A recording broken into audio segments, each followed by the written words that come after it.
Hello friends, ഞാൻ doctor Rajesh Kumar. മാതളപ്പഴം അഥവാ റുമാൻ പഴം അല്ലെങ്കിൽ അനാർ എന്ന് വിളിക്കുന്ന പോംഗ്രനേറ്റ് ഒരേപോലെ രുചികരവുമാണ്, ആരോഗ്യദായകവുമാണ്. ഇപ്പോൾ ഏത് തരത്തിലുള്ള അസുഖം വന്ന് റെസ്റ്റ് എടുക്കുന്ന ആൾക്കാണെങ്കിലും രോഗം പെട്ടെന്ന് മാറുന്നതിനും ക്ഷീണം മാറുന്നതിനും നിങ്ങൾ മാതളം ജ്യൂസ് കൊടുക്കുക എന്ന് പൊതുവെ എല്ലാവരും തന്നെ പറയാറുണ്ട്. കാരണം എല്ലാവർക്കും തന്നെ ഇതിൻ്റെ ഗുണങ്ങൾ നമ്മുടെ ശരീരത്തിന് ബെനിഫിഷ്യലാണ് എന്നുള്ളത് അറിയാം. എന്നാൽ മാതളം ഗുണകരമാണ് എന്നുള്ളതല്ലാതെ ഇതുകൊണ്ട് എന്തെല്ലാമാണ് ഗുണം എന്ന് പലർക്കും അറിയത്തില്ല. 21ാം നൂറ്റാണ്ടിൻ്റെ തുടക്കം മുതലാണ് മലയാളികൾ കൂടുതലായിട്ടും ഈ മാതളപ്പഴം ഉപയോഗിച്ച് തുടങ്ങിയത്. അതായത് ഒരു 2005 മുതൽ തന്നെ കേരളത്തിൽ ഈ പകർച്ചപ്പനികൾ പടർന്നു പിടിച്ചു തുടങ്ങി. ചിക്കൻ ഗുനിയ, ഡെങ്കുപ്പനി പോലുള്ള രോഗങ്ങൾ വ്യാപകമായപ്പോഴാണ് ഈ രോഗം വന്നിട്ടുള്ള ക്ഷീണം മാറുന്നതിനും വളരെ പെട്ടെന്ന് ആരോഗ്യവും ഉന്മേഷവും നേടുന്നതിനും മാതളം നല്ലതാണ് എന്ന രീതിക്ക് നമ്മൾ ഉപയോഗിച്ച് തുടങ്ങി. അന്നു മുതൽ തന്നെ ഇപ്പോൾ ഏത് രോഗങ്ങൾക്കും മലയാളി മാതളപ്പഴം അതോടൊപ്പം കഴിക്കാറുമുണ്ട്. ഇതിൻ്റെ ഗുണങ്ങൾ എന്തെല്ലാമെന്നും ഇത് എങ്ങനെ നമ്മൾ ഉപയോഗിക്കണമെന്ന് ഞാൻ വിശദീകരിക്കാം. മാതളം എന്ന് പറയുന്നത് ഒരു ചെറിയ കുറ്റിച്ചെടിയാണ്. അതായത് ഏകദേശം 5 മുതൽ 7 മീറ്റർ വരെ ഉയരത്തിൽ വളരുന്ന ഒരു ചെടി നമ്മുടെ നാട്ടിലും അല്ലെങ്കിൽ ഏത് രാജ്യങ്ങളിലും വെയിൽ കിട്ടുന്ന നീർവാർച്ചയുള്ള മണ്ണിൽ ഇത് സുലഭമായിട്ട് വളരും. എൻ്റെ വീട്ടിൽ പോലും ഇതിൻ്റെ 2 ചെടികളുണ്ട്. മാതളം വല്ലപ്പോഴുമെങ്കിലും എനിക്ക് ലഭിക്കാറുമുണ്ട്. ആയിരക്കണക്കിന് വർഷങ്ങൾക്ക് മുൻപ് തന്നെ ഈ മാതളത്തിൻ്റെ ഗുണങ്ങൾ മനുഷ്യർ തിരിച്ചറിഞ്ഞിട്ടുണ്ട്. അതായത് ക്രിസ്തുവിന് ഏകദേശം 1500 വർഷങ്ങൾക്ക് മുൻപ് BC 1500 തന്നെ പലപ്പോഴും വയറിൻ്റെ കംപ്ലയിൻസിന്, ഉദര രോഗങ്ങൾക്കും അതേപോലെ വിരശല്യം മാറ്റുന്നതിനുമെല്ലാം ഈ മാതളപ്പഴം ഉപയോഗിച്ചിരുന്നതായിട്ട് പണ്ട് കാലത്തുള്ള രേഖകളിൽ ചരിത്രകാരന്മാർ പറയുന്നുണ്ട്. അത്രത്തോളം മനുഷ്യർ ആരോഗ്യത്തിന് വേണ്ടി അന്നേ ഉപയോഗിച്ചിരുന്നായിരുന്നു മാതളപ്പഴം. മാതളത്തിൻ്റെ അകത്ത് അതിൻ്റെ വിത്ത് നിങ്ങൾക്കറിയാം, അതിൻ്റെ ചെറിയ കുരു എന്ന് പറയുന്നത് അതിൻ്റെ വിത്താണ്. വിത്തിനോട് ചേർന്ന് പറ്റിപ്പിടിച്ചിരിക്കുന്ന ഒരു ഏരിയയിലുള്ള ചെറിയൊരു ഫ്ലഷി ഐറ്റം, ഈ ഒരു ഭാഗമാണ് നമ്മൾ ജ്യൂസായിട്ട് ഉപയോഗിക്കുന്നത്. ഒരു മാതളപ്പഴം ഏകദേശം 100 ഗ്രാം മുതൽ 1/2 കിലോ വരെ വെയിറ്റുള്ള മാതളപ്പഴങ്ങളുണ്ട്. ഒരു പഴത്തിനകത്ത് ഏകദേശം ഒരു 400 മുതൽ ഏകദേശം 1500 വിത്തുകൾ വരെ ഏകദേശം ഒരു പഴത്തിൽ അടങ്ങിയിട്ടുണ്ട്. അതിൻ്റെ വലിപ്പം അനുസരിച്ച് വ്യത്യാസപ്പെടും. നമ്മൾ സാധാരണ ഈ മാതളപ്പഴത്തിൻ്റെ ജ്യൂസാണ്, അതായത് ആ വിത്തിന് പുറത്ത് പറ്റിപ്പിടിച്ചിരിക്കുന്ന ചുമന്ന ഭാഗത്തിൻ്റെ ജ്യൂസാണ് സാധാരണ നമ്മൾ ഉപയോഗിക്കുന്നത്. എന്നാൽ ഇതിൻ്റെ വിത്തിനും ഇതിൻ്റെ പുറമെയുള്ള തൊലിക്കും പോലും ആരോഗ്യ ഗുണമുണ്ട് എന്ന് വിശ്വസിക്കപ്പെടുന്നുണ്ട്. പലപ്പോഴും പല മരുന്നുകളുടെയും കൂട്ടായിട്ട് ഈ മാതളത്തിൻ്റെ പുറം തോട് ഉണക്കി പൊടിച്ച് ഉപയോഗിക്കാറുമുണ്ട്. മാതള ജ്യൂസിനകത്ത് ഏകദേശം 100ൽ പരം ഫൈറ്റോ കെമിക്കൽസ് അടങ്ങിയിട്ടുണ്ട്. അതായത് നമ്മുടെ ശരീരത്തിന് ഗുണകരമായിട്ടുള്ള ആൻറ്റി ഓക്സിഡൻസും പോളിഫിനോൾസും വളരെ ഉയർന്ന അളവിൽ മാതളത്തിനകത്ത് അടങ്ങിയിട്ടുണ്ട്. ഒരു മാതളം എന്ന് പറയുന്നത് അതിനകത്തുള്ള വൈറ്റമിൻ സിയുടെ അളവ് നമ്മുടെ ശരീരത്തിന് ഒരു ദിവസം വേണ്ടതിൽ 40% മുതൽ 50% വരെ വൈറ്റമിൻ സി ഒരു മാതളത്തിനകത്ത് അടങ്ങിയിട്ടുണ്ട്. ദിവസവും ഒരു മാതളമെങ്കിലും കഴിക്കുന്നത് നമുക്ക് ഗുണകരം തന്നെയാണ്. ഇനി മാതളത്തിൻ്റെ ഈ അത്ഭുത ഗുണങ്ങൾ എന്തെല്ലാമെന്ന് വിശദീകരിക്കാം. ഏറ്റവും പ്രധാനപ്പെട്ടത് മാതളം നമ്മുടെ ശരീരത്തിന് നീർക്കെട്ട്, ഇൻഫ്ലമേഷനെ കുറയ്ക്കുന്നു എന്നുള്ളത് തന്നെയാണ്. അതായത് നിങ്ങൾക്കറിയാം, നമ്മുടെ ശരീരത്തിന് ഏതൊരു രോഗം ബാധിച്ചിരുന്നാലും ഈ രോഗം നമ്മുടെ ശരീരത്തിൽ സൃഷ്ടിക്കുന്നത് ഒരു ഇൻഫ്ലമേഷനാണ്. മലയാളത്തിൽ നീർക്കെട്ടെന്ന് വിളിക്കാം. ഈ ഇൻഫ്ലമേഷനാണ് നമുക്ക് ക്ഷീണവും അതിനോട് അസോസിയേറ്റ് ചെയ്തിട്ടുള്ള കംപ്ലയിൻസ് ഉണ്ടാക്കുന്നത്. നമ്മുടെ ശരീരത്തിന് ഈ നീർക്കെട്ട് അഥവാ ഇൻഫ്ലമേഷൻ കുറയ്ക്കുന്നതിന് മാതളത്തിന് കഴിവുണ്ട്. അതുകൊണ്ട് തന്നെയാണ് ഏതൊരു രോഗമുള്ളവർക്കും മാതളത്തിൻ്റെ ജ്യൂസ് കൊടുക്കുമ്പോൾ അവരുടെ ക്ഷീണം പെട്ടെന്ന് മാറുന്നത്. മാതളത്തിന് നമ്മുടെ രക്തചംക്രമണത്തിൽ, അതായത് ബ്ലഡ് സർക്കുലേഷനിൽ ഒരു നല്ല ആക്ഷൻ ഉള്ളതായിട്ട് കണ്ടെത്തിയിട്ടുണ്ട്. അതായത് മാതളം പതിവായിട്ട് കഴിച്ചു കഴിഞ്ഞാൽ ഇത് നമ്മുടെ BP റെഗുലേറ്റ് ചെയ്യാനായിട്ട് സഹായിക്കും. പ്രത്യേകിച്ച് സിസ്റ്റോളിക് BP ഒരു 5 മുതൽ 10 മില്ലിമീറ്റേഴ്സ് ഓഫ് മെർക്കുറി വരെ കുറയ്ക്കാനായിട്ട് സഹായിക്കുമെന്ന് കണ്ടെത്തിയിട്ടുണ്ട്. അതായത് സാധാരണ ഒരാളുടെ BP എന്ന് പറയുന്നത് ഒരു 120/80 ആണ് പറയുന്നത്. ഒരു 140 മുകളിൽ അവരുടെ ഹയർ BP ഉയർന്നു നിൽക്കുന്നു എന്ന് പറയാൻ സാധിക്കും. ഈ നമ്മൾ ആദ്യം പറയത്തില്ലേ 140 അല്ലെങ്കിൽ 150 എന്ന് പറയുന്നതാണ് സിസ്റ്റോളിക് BP ഒരു നമ്മൾ പതിവായിട്ട് മാതളം കഴിക്കുന്നവർക്ക് ഈ സിസ്റ്റോളിക് BP എന്ന് പറയുന്നത് ഒരു 5 മുതൽ 10 മില്ലിമീറ്റേഴ്സ്, അതായത് ഒരു 145 ഉള്ളവർക്ക് 140ലേക്ക് BP കൺട്രോൾ ചെയ്യുന്നതിന് മാതളത്തിന് കഴിവുണ്ട് തെളിയിച്ചിട്ടുണ്ട്. മാത്രമല്ല ഇത് നമ്മുടെ രക്തക്കുഴലിനെ കുറച്ചുകൂടി എഫിഷ്യൻ്റ് ആക്കുന്നു. അതായത് നമ്മുടെ രക്തക്കുഴലിൻ്റെ ഇലാസ്റ്റിസിറ്റി, അതിൻ്റെ ഈ കൺട്രാക്ട് ചെയ്യാനും റിലാക്സ് ചെയ്യാനുമുള്ള കഴിവ് എത്രത്തോളം എഫിഷ്യൻ്റ് ആകുമോ അത്രത്തോളം നമ്മുടെ സർക്കുലേഷൻ ഇമ്പ്രൂവ് ആവും. മാത്രമല്ല ഇത് രക്തക്കുഴലിനകത്ത് പറ്റിപ്പിടിച്ചിരിക്കുന്ന ക്ലോട്ടുകൾ, അതായത് രക്തക്കുഴലിനകത്തുള്ള ആരോഗ്യം ഇമ്പ്രൂവ് ചെയ്യുകയും ഈ രക്തക്കുഴലിനകത്ത് പറ്റിപ്പിടിച്ചിരിക്കുന്ന ക്ലോട്ടുകളെ ഇത് ലൈറ്റാക്കി, അതായത് കട്ടിപിടിക്കുന്ന ഒരു അവസ്ഥ കുറയ്ക്കുകയും ചെയ്യുന്നു. നമ്മുടെ കൊളസ്ട്രോൾ ലെവലിൽ പ്രത്യേകിച്ച് നമ്മുടെ ഗുഡ് കൊളസ്ട്രോൾ വർദ്ധിപ്പിച്ചും ട്രൈഗ്ലിസറൈഡ് കുറയ്ക്കാനും മാതളം നല്ലതാണ് എന്ന് ഞാനും എൻ്റെ ഒരു ക്ലിനിക്കൽ ടെസ്റ്റിങ്ങിൽ കണ്ടിട്ടുണ്ട്. ഒരു പേഷ്യൻറ്റിന് ട്രൈഗ്ലിസറൈഡ് 300 ഉണ്ടായിരുന്നു. അദ്ദേഹത്തിന് വ്യായാമവും രാത്രി ഒരു നേരവും മാതളവും സജസ്റ്റ് ചെയ്തു. 3 ആഴ്ച കഴിഞ്ഞ് അദ്ദേഹത്തിൻ്റെ ട്രൈഗ്ലിസറൈഡ് പരിശോധിച്ചപ്പോൾ 300-ൽ നിന്ന് 72-ലേക്ക് അത് പെട്ടെന്ന് കുറഞ്ഞതായിട്ട് കണ്ടെത്തി. ഡെഫിനറ്റ്ലി വ്യായാമത്തിൻ്റെയും അതുപോലെ മാതളത്തിൻ്റെയും ആക്ഷൻ ആണ് എന്ന് നമുക്ക് കരുതാൻ സാധിക്കും. പല രോഗികളിലും ഇത് ട്രൈഗ്ലിസറൈഡ് കുറയ്ക്കുന്നതായിട്ട് തുടർന്നും അറിയാൻ സാധിച്ചിട്ടുണ്ട്. മാത്രമല്ല ഇത് രക്തക്കുഴലിനകത്ത് അടിഞ്ഞുകൂടുന്ന ക്ലോട്ട് ടെൻഡൻസി കുറയ്ക്കും എന്നുള്ളത്, അതായത് കൊഴുപ്പ് കണികകൾ അടിഞ്ഞുകൂടുന്നതിനെ കുറയ്ക്കും എന്നുള്ളത് കൊണ്ട് നമുക്ക് ഹൃദ്രോഗ സാധ്യത തടയുന്നതിനോ സ്ട്രോക്ക് സാധ്യത കുറയ്ക്കുന്നതിനോ ഇത് നമുക്ക് ഉപകരിക്കും എന്ന് തന്നെ പറയാൻ സാധിക്കും.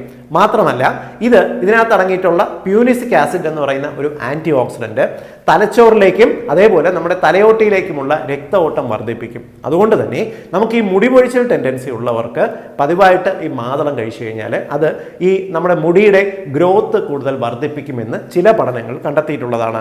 മാത്രമല്ല നമ്മുടെ ശ്വാസകോശ പ്രശ്നങ്ങൾക്ക് മാതളത്തിന്റെ ജ്യൂസ് കഴിക്കുന്നത് നല്ലതാണ് എന്ന് പറയപ്പെടുന്നുണ്ട്. ഇതിന്റെ കാരണം നമുക്ക് COPD അതായത് ക്രോണിക് ഒബ്സ്ട്രക്റ്റീവ് പൾമണറി ഡിസോർഡർ എന്ന് പറയും. പതിവായിട്ട് സിഗരറ്റ് വലിക്കുന്നവർക്കും തുടർച്ചയായിട്ട് ശ്വാസകോശ രോഗങ്ങൾക്ക് വരുന്നവർക്കും ശ്വാസകോശത്തിന്റെ എഫിഷ്യൻസി കുറയുന്ന ഒരു അവസ്ഥ വരാം. ഇത്തരക്കാരിൽ കാണുന്ന ലക്ഷണം വിട്ടുമാറാത്ത ചുമ, നമുക്ക് നടക്കുന്ന സമയത്തോ സ്റ്റെപ്പ് കയറുമ്പോഴോ വരുന്ന നെഞ്ചിൽ ഭാരം, കിതപ്പ് പോലുള്ള ബുദ്ധിമുട്ടുകൾ, വല്ലാത്ത ക്ഷീണം, കാലിലും മുഖത്തും ചെറിയ നീർക്കോള് കാണുക, ഇത്തരം ലക്ഷണങ്ങളോട് കൂടി വരുന്ന ശ്വാസകോശ രോഗങ്ങൾക്ക് മാതളത്തിന്റെ ജ്യൂസ് പതിവായിട്ട് കഴിക്കുന്നത് നല്ലതാണ്. അവർ ചെയ്യുന്ന ചികിത്സയോടൊപ്പം വളരെ പെട്ടെന്ന് ശ്വാസകോശത്തിന്റെ ആരോഗ്യം വീണ്ടെടുക്കത്തിന് മാതളം നല്ലതാണ് എന്ന് വെസ്റ്റേൺ കൺട്രീസിൽ നടത്തിയിട്ടുള്ള ചില പഠനങ്ങൾ പറയുന്നുണ്ട്. കൂടാതെ നമ്മുടെ മസിലുകളുടെ ആരോഗ്യം വീണ്ടെടുക്കുന്നതിന്, നമ്മുടെ മസിലുകളുടെ സ്റ്റാമിന ഇംപ്രൂവ് ചെയ്യുന്നതിന് മാതളത്തിന്റെ ജ്യൂസ് നല്ലതാണ്. അതായത് നമ്മൾ പതിവായിട്ട് വ്യായാമം ചെയ്യുന്ന സമയത്ത് നമ്മുടെ മസിലിന്റെ എഫിഷ്യൻസി വർദ്ധിപ്പിക്കുന്നതിന്, ഉദാഹരണത്തിന് നിങ്ങളൊരു ഓട്ട മത്സരത്തിൽ പങ്കെടുക്കാൻ പോകുന്നു, നിങ്ങൾക്ക് കൂടുതൽ സ്റ്റാമിന ലഭിക്കണം എന്നുണ്ടെങ്കിൽ നിങ്ങൾക്ക് മാതളത്തിന്റെ ജ്യൂസ് അതിനു മുമ്പ് കഴിച്ചാൽ മതിയാകും. പെട്ടെന്ന് ശരീരത്തിലേക്ക് എനർജി ഉൽപ്പാദനത്തിനും മസിലുകളുടെ ആരോഗ്യം മെച്ചപ്പെടുത്തുന്നതിനും ഇത് നല്ലതാണ്. മാത്രമല്ല കടുത്ത ശരീരം വേദനയും നമ്മുടെ മസിലുകൾക്കുണ്ടാകുന്ന നീർക്കെട്ടും വേദനയും ബുദ്ധിമുട്ടുകളും കഴപ്പും മാറുന്നതിനും മാതളം കഴിക്കുന്നത് നല്ലതാണ്. ഇതുകൊണ്ടാണ് പലപ്പോഴും ഈ വൈറൽ പനി വന്നിട്ട് അവർക്കുണ്ടാകുന്ന കടുത്ത ബോഡി പെയിനും കടുത്ത മസിലുകളുടെ കഴപ്പിനുമെല്ലാം തന്നെ മാതളത്തിന്റെ ജ്യൂസ് കഴിക്കുമ്പോൾ പെട്ടെന്ന് റിസൾട്ട് കിട്ടുന്നത്. ഇതേ പ്രോബ്ലം തന്നെ നമ്മൾ സാധാരണ ഈ ശരീരത്തിലുണ്ടാകുന്ന ചില ഓട്ടോ ഇമ്മ്യൂൺ രോഗങ്ങളുണ്ട്. അതായത് സന്ധികളെ ബാധിക്കുന്ന റുമാറ്റോയിഡ് ആർത്രൈറ്റിസ് എന്ന് പറയുന്ന സന്ധിവാദം പോലുള്ള കണ്ടീഷൻസിനും ഈ മാതളം കഴിക്കുന്നത് ജോയിൻസിൽ വരുന്ന ഇൻഫ്ലമേഷൻ കുറയ്ക്കാനായിട്ട് സഹായിക്കും. ഞാൻ നേരത്തെ പറഞ്ഞല്ലോ, മാതള ജ്യൂസിന് ഏറ്റവും കൂടുതൽ ആക്ഷൻ ഉള്ളത് ഇൻഫ്ലമേഷൻ കുറയ്ക്കാനുള്ള കഴിവാണ്. അതുകൊണ്ട് തന്നെ നമ്മുടെ ഈ ജോയിൻസിൽ വരുന്ന നീർക്കെട്ടും വേദനയും പോലുള്ള ഇൻഫ്ലമേഷൻസ് കുറയ്ക്കാനും മാതളം നമുക്ക് പതിവായിട്ട് കഴിക്കാവുന്നതാണ്. പതിവായിട്ട് മാതളത്തിന്റെ ജ്യൂസ് കഴിക്കുന്നത് നമ്മുടെ ഓറൽ ക്യാവിറ്റിയുടെ വായ്ക്കകത്തുണ്ടാകുന്ന ഇൻഫ്ലമേഷൻസും അതുപോലെ പല്ലുകൾക്കകത്ത് പ്ലേക്ക് അടിഞ്ഞുകൂടുന്ന ഒരു ടെൻഡൻസി മാറ്റാനും സഹായിക്കും. പലപ്പോഴും മോണരോഗത്തിന്, അതായത് പല്ല് തേക്കുന്ന സമയത്ത് മോണയിൽ നിന്ന് ചിലവർക്ക് രക്തം വരത്തില്ലേ, മോണരോഗം എന്ന് പറയും, പെരിയോഡോണ്ടൈറ്റിസ്. ഈ രോഗത്തിന് തുടർച്ചയായിട്ട് വരുന്ന ഇൻഫ്ലമേഷൻ കുറയാനായിട്ട് നമുക്ക് മാതളം ഉപയോഗിക്കാമെന്ന് ചില പഠനങ്ങൾ പറയുന്നുണ്ട്. ചിലയിനം മരുന്നുകൾക്കകത്ത് ഈ മാതളത്തിന്റെ എക്സ്ട്രാക്ട്സ് ഉപയോഗിക്കാറുണ്ട്. ഇവ നമുക്ക് ഗമ്മിന് പുരട്ടുന്നതിന് വേണ്ടിയിട്ട് ഉപയോഗിക്കുന്നത് തുടർച്ചയായിട്ടുണ്ടാകുന്ന ഇത്തരം നീർക്കെട്ടും ടെൻഡൻസിയും കുറയ്ക്കും. അതേപോലെ തന്നെ തുടർച്ചയായിട്ട് പല്ലുകളിൽ കറ പിടിക്കുന്ന പ്ലേക്ക് ടെൻഡൻസി വരുന്നവർക്കും മാതളം കഴിക്കുന്നത് നല്ലതാണ്. മാത്രമല്ല നമ്മുടെ ഓറൽ ഹൈജീൻ, പതിവായിട്ട് വായ്ക്കകത്ത് ഫംഗസ് രോഗങ്ങൾ ഉണ്ടാകുന്നവർക്കോ ഇല്ലെങ്കിൽ വായ്ക്കകത്ത് ഒരു നീറ്റലും പോച്ചലും ഉണ്ടാക്കുന്ന ഓറൽ ലൈക്കൻ പ്ലാനസ് എന്ന് പറയുന്ന ഓട്ടോ ഇമ്മ്യൂൺ രോഗമുണ്ട്. ഇത്തരം രോഗങ്ങൾക്കുമെല്ലാം തന്നെ പതിവായിട്ട് മാതളം കഴിക്കുന്നത് ഈ ഇൻഫ്ലമേഷൻ കുറയുന്നതിന് സഹായിക്കുമെന്ന് പറയപ്പെടുന്നുണ്ട്. ഇനി മാതളത്തിന് ഏറ്റവും കൂടുതൽ ആക്ഷൻ കണ്ടെത്തിയിട്ടുള്ളത് നമ്മുടെ ഇൻസുലിൻ മെറ്റബോളിസത്തിനാണ്. അതായത് പ്രമേഹ രോഗമുള്ളവർക്കോ പ്രമേഹ രോഗ സാധ്യതയുള്ളവർക്കോ ഇൻസുലിൻ്റെ സെൻസിറ്റിവിറ്റി വർദ്ധിപ്പിക്കുന്നതിന് നമുക്ക് മാതളം കഴിക്കുന്നത് നല്ലതാണെന്ന് കണ്ടെത്തിയിട്ടുണ്ട്. അതായത് നമുക്ക് ടൈപ്പ് 2 ഡയബറ്റീസ്, ടൈപ്പ് 2 പ്രമേഹ രോഗം ഉണ്ടാകുന്നതിൻ്റെ കാരണം നമ്മുടെ ശരീരത്തിലുള്ള ഇൻസുലിൻ ഹോർമോണിന് നമ്മുടെ ശരീരത്തിലേക്ക് എത്തുന്ന ഭക്ഷണത്തിലുള്ള പഞ്ചസാരയെ തിരിച്ചറിയാനുള്ള കഴിവ് കുറഞ്ഞു വരുന്നത് കൊണ്ടാണ്. ഈ ഇൻസുലിൻ റെസിസ്റ്റൻസ് എന്ന് പറയുന്ന അവസ്ഥ ഇംപ്രൂവ് ചെയ്ത്, അതായത് ഇൻസുലിൻ സെൻസിറ്റിവിറ്റി വർദ്ധിപ്പിക്കുന്നതിന് മാതളം കഴിക്കുന്നത് നല്ലതാണ്. അതുകൊണ്ടുള്ള ഗുണം എന്തെന്ന് പറഞ്ഞാൽ പ്രമേഹ രോഗം കുറച്ച് കൺട്രോളിലേക്ക് വരാം. അതേപോലെ തന്നെ നിങ്ങളുടെ അമിതവണ്ണം, പലപ്പോഴും പ്രീ ഡയബറ്റിക് സ്റ്റേജിൽ കണ്ടിട്ടുള്ളത് നമുക്ക് നോർമലി ഉള്ളതിനേക്കാൾ ശരീരഭാരം പെട്ടെന്ന് കൂടുന്ന ഒരവസ്ഥയാണ് അമിതവണ്ണം. പതിവായിട്ട് വ്യായാമം ചെയ്യുന്നവർ അതോടൊപ്പം മാതളം കഴിക്കുന്നതോ മാതള ജ്യൂസ് കുടിക്കുന്നതോ അവർക്ക് ശരീരഭാരം കുറയാൻ സഹായിക്കുമെന്ന് കണ്ടെത്തിയിട്ടുണ്ട്. ഇതേ അവസ്ഥ തന്നെയാണ് പോളിസിസ്റ്റിക് രോഗമുള്ള പെൺകുട്ടികളിലോ സ്ത്രീകളിലോ. അവർക്കും ഈ ഇൻസുലിൻ റെസിസ്റ്റൻസ് തന്നെയാണ് ഓവുലേഷനെ തടയുന്നതും അവർക്ക് പെട്ടെന്ന് വണ്ണം വയ്ക്കുന്നതും PCOD പോലുള്ള രോഗം ഉണ്ടാകുന്നതും. PCOD ഉള്ള സ്ത്രീകൾ ദിവസവും ഒരു മാതളം കഴിക്കുന്നത് നല്ലതാണ്. അവരുടെ ഇൻസുലിൻ സെൻസിറ്റിവിറ്റി വർദ്ധിക്കുകയും അതോടൊപ്പം വ്യായാമം ചെയ്താൽ ഓവുലേഷൻ പെട്ടെന്ന് നോർമലാവാനും വണ്ണം കുറയാനും അത് സഹായിക്കുകയും ചെയ്യും. ഇനി മാതളത്തിന് ആക്ഷൻ ഉള്ളത് സ്ത്രീകളിൽ മെനോപോസൽ സ്റ്റേജിലാണ്. പലപ്പോഴും മാസമുറ നിൽക്കുന്ന സമയത്ത് സ്ത്രീകൾക്ക് അതിന് 1-2 വർഷം മുമ്പ് തന്നെ ശരീരത്തിന് പലവിധ അസ്വസ്ഥതകൾ വരാറുണ്ട്. തലപ്പെരുപ്പ്, ശരീരത്തിൽ ആവി പറക്കുന്ന പോലൊരു തോന്നൽ, വല്ലാത്ത ക്ഷീണം, ബോഡി പെയിൻ പോലുള്ള ബുദ്ധിമുട്ടുകൾ വരാറുണ്ട്. ഇത്തരം ബുദ്ധിമുട്ടുകൾ കുറയ്ക്കുന്നതിന് മാതളത്തിന് കഴിവുണ്ട്. ഇത് അവരുടെ ഈ ഹോർമോൺ ചേഞ്ചിന്റെ ഭാഗമായിട്ടുള്ള ഇൻഫ്ലമേഷൻ മാറ്റാനായിട്ട് നമുക്ക് മാതളം പതിവായിട്ട് അവർ കഴിക്കുന്നത് നല്ലതാണ്. അതേപോലെ മാതളം ക്യാൻസർ രോഗത്തിന് നല്ലതാണ് എന്നൊരു വിഷയം നിങ്ങൾ കേട്ടിട്ടുണ്ടായിരിക്കാം. പലരും ക്യാൻസർ രോഗം മാറുമെന്ന് കരുതിയിട്ട് ഈ മാതളം കഴിക്കുന്നത് കണ്ടിട്ടുണ്ട്. എന്നാൽ മാതളത്തിന് ക്യാൻസർ രോഗം മാറ്റാനുള്ള കഴിവില്ല. പക്ഷേ ക്യാൻസർ രോഗത്തിൻ്റെ ഭാഗമായിട്ട് ശരീരത്തിനുണ്ടാകുന്ന ബുദ്ധിമുട്ടുകൾ, ശരീരത്തിൻ്റെ അമിതമായിട്ടുള്ള ക്ഷീണം, ശരീരത്തിലെ ക്യാൻസർ കോശങ്ങൾ ഉണ്ടാക്കുന്ന ഇൻഫ്ലമേഷൻ, നീർക്കെട്ട് കുറയ്ക്കുന്നതിന് മാതളത്തിന് കഴിവുണ്ട്. സ്പെസിഫിക് ആയിട്ട് ഇത് പഠനത്തിൽ കണ്ടിട്ടുള്ളത് പ്രോസ്റ്റേറ്റ് ക്യാൻസർ, പുരുഷന്മാരിൽ വരുന്ന ഒരു പ്രായം കഴിഞ്ഞിട്ട് വരുന്ന പ്രോസ്റ്റേറ്റ് ഗ്രന്ഥിയിലെ ക്യാൻസറിൻ്റെ കേസിൽ ക്യാൻസർ കോശങ്ങൾ കൂടുതൽ സ്പീഡിൽ സ്പ്രെഡ് ചെയ്യാതിരിക്കാനായിട്ട് മാതളം കഴിക്കുന്നത് നല്ലതാണെന്ന് ഒരു പഠനത്തിൽ കണ്ടെത്തിയിട്ടുണ്ട്.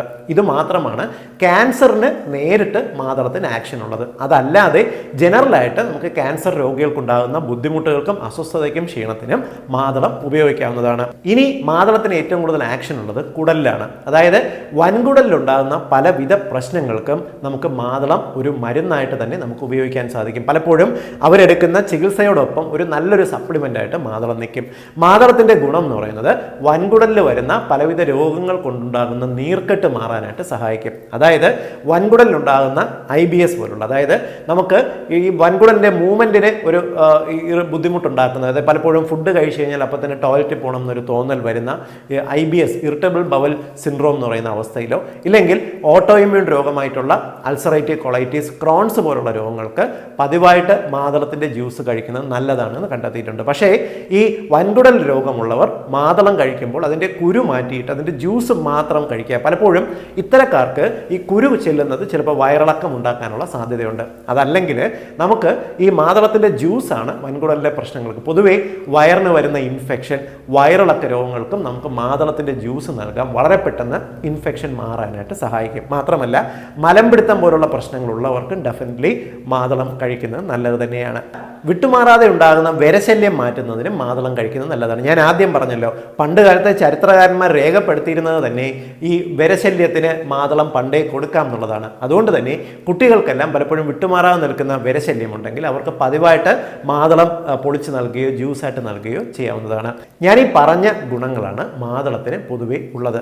നമ്മളെപ്പോഴും മാതളം നമ്മൾ വാങ്ങിയാലോ ഇല്ലെങ്കിൽ വീട്ടിൽ തോട്ടത്തിൽ നിന്ന് പറിച്ചിരുന്നാലോ നമ്മൾ ഇവ ജ്യൂസ് ആക്കി കഴിഞ്ഞാൽ പിന്നെ ഇവ നമ്മൾ ഫ്രിഡ്ജിലോ മറ്റും സൂക്ഷിക്കാതിരിക്കുക. കഴിയുന്നത്ര ജ്യൂസാക്കി ഫ്രഷ് ആയിട്ട് ഉപയോഗിക്കുന്നതാണ് ആരോഗ്യത്തിന് നല്ലത്. ഇതിനകത്ത് കൂടുതൽ പഞ്ചസാര ചേർക്കുക അല്ലെങ്കിൽ മറ്റെന്തെങ്കിലും അഡിറ്റീവ്സ് ചേർക്കുന്നതോ നല്ലതല്ല. കാരണം ഇവയുടെ പല ഗുണങ്ങളും കുറയാനുള്ള സാധ്യതയുണ്ട്. എപ്പോഴും ഫ്രഷ് ആയിട്ട് നിങ്ങൾ ഈ മാതളം ഉപയോഗിക്കാവുന്നതാണ്. ഏത് പ്രായത്തിലുള്ളവർക്കും ഏത് രോഗത്തിനും നിങ്ങൾക്ക് നല്ലൊരു സപ്ലിമെൻ്റ് ആയിട്ട് മാതളം കഴിക്കുകയോ അല്ലെങ്കിൽ മാതളം ജ്യൂസ് കുടിക്കുകയോ ചെയ്യാവുന്നതാണ്. അതുകൊണ്ട് തന്നെ ഈ ഇൻഫർമേഷൻ നിങ്ങൾ എല്ലാ സുഹൃത്തുക്കളുടെയും അറിവിലേക്കായിട്ട് ഷെയർ ചെയ്യുക. മാതളം ഗുണകരമാണ് എന്നല്ലാതെ എന്താണ് മാതളത്തിൻ്റെ ഗുണങ്ങൾ എന്നറിയാത്തവർക്ക് ഞാൻ ഈ പറഞ്ഞ ഇൻഫർമേഷൻ ഉപകാരപ്പെടുമെന്ന് ഉറപ്പാണ്. വീണ്ടും മറ്റൊരു അവസരത്തിൽ മറ്റൊരു വിഷയമായി കണ്ടുമുട്ടാം.